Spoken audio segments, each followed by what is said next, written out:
In the videos that I uploaded so far on this channel, I talked about different ways to improve your saxophone sound and your saxophone technique. If you haven't seen those videos, make sure to check out my channel. You can, for example, find tips for the perfect saxophone embouchure or what we can learn from Charlie Parker's finger technique.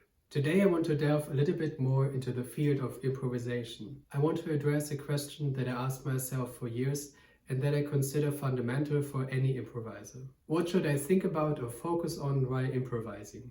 Although it seems like a very important question, it's quite hard to find good answers to that. One of the best clues to answer this question I picked up from a masterclass of Joe Lovano that he gave at the Berkeley College of Music. You can find the whole masterclass on YouTube. I'll put the link here. Joe Lovano is talking about a lot of interesting topics and I can really recommend watching the whole masterclass. Especially interesting for me and my mission to find out what to think or focus on while improvising is a moment from 5 minutes and 52 seconds on. Before, Joe Lovano is talking about being aware of the other instruments you're playing with, meaning that as a saxophone player you should also study pianists, bassists, drummers and so on to a certain degree. Then he's saying the following: it's almost like you're hearing yourself play with others as you're playing. It's a real magical, funny place. It is very easy to miss this bit, as it is just a very short moment in a nearly hour-long video. But in my opinion, this really has the potential to change your playing dramatically. Let me explain. We often focus a lot on ourselves when we are playing. This might come from fears like, I hope I play good enough and don't make any mistake. Does the audience really like it?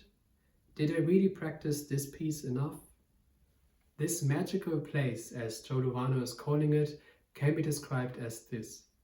You don't focus on yourself, but instead you zoom out. You're listening to the whole band as if you would be part of the audience. This wider focus has many great advantages. You are more aware of the overall sound of the band and therefore have a better sense of when to play and when to pause. You can react to the other musicians since you're aware of what they're doing. You reduce the impact of your fears and negative thoughts since you don't try to control your own playing anymore. You play what you hear and less what your fingers dictate, since you focus on what makes sense in the musical context. You execute musical ideas with less effort since you give up control. You might enjoy the music more since you put yourself in the chair of a listener. Your timing might increase because you're able to connect with the rest of the band on a deeper level. There are many more positive effects this approach can have. But now, of course, comes the big question: how to practice this wider focus. The following exercise can really help you with that. Choose a jazz standard that you know really well. The key is here to choose something that you're really familiar with and that you don't have to think about at all. If you're new to improvising, go super simple. Choose a vamp, for example, in a key and in a tempo that you feel comfortable with. I would recommend that you choose something that you have a play-along to play with. Now you start the play-along and just listen. What are the individual instruments doing? Focus, for example, on the drums, the guitar or the piano. Then take your instrument. Don't play it, really try to focus on listening to the play-along. Then play something and stay in this wider focus as if you would be the listener of your own playing.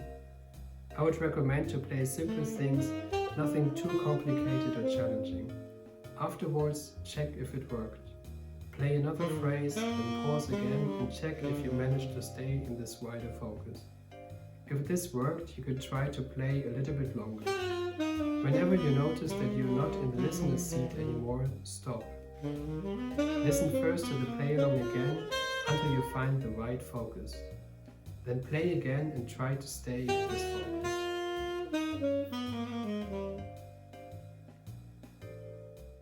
It can be quite hard to get a feeling of this wider focus in the beginning. Here are 2 tricks to help you with that. It can be a great exercise to wear headphones that significantly reduce how much you hear from yourself. Since you don't hear yourself that direct anymore, it's easier for you to imagine that you are the listener.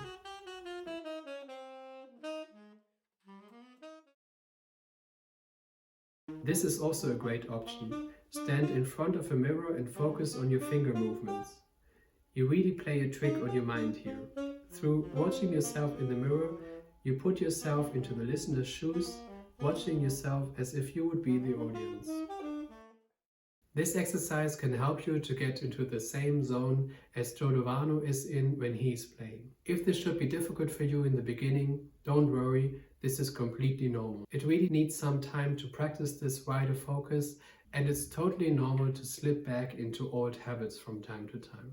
What is important to mention here, this is an ideal state of mind while playing. For this to work, you must have really absorbed the tune and the chords you're playing. Of course, in real life, sometimes we have to play something that we didn't have the time to absorb on such a deep level. This means we might have to use more of our concentration on things like form, chords, etc. But still, even in this case, it can help you tremendously to slip into the listener's seat as often as you can manage. It can help you avoid overplaying, not connecting with the other band members, and so on. Another very important thing to say is that at a later point in the masterclass, Joe Lovano is mentioning that he definitely thinks of different aspects of the music while playing. So the message here is not that you should turn off your head completely while playing, only listening to the music as if you would be in the audience. From time to time, you might have to make some conscious decisions. For example, Joe Lovano is mentioning in the masterclass that he is sometimes making the decision to trade with a drummer during his solo to interact more with the band. It's definitely great to have some of those broader concepts at hand to consciously decide where the music is going to go. I hope this video will support your journey to becoming a better improviser. For myself, I saw a real change in playing when I started to apply this concept. If you have any questions or want to share your experiences with this exercise, let me know in the comments.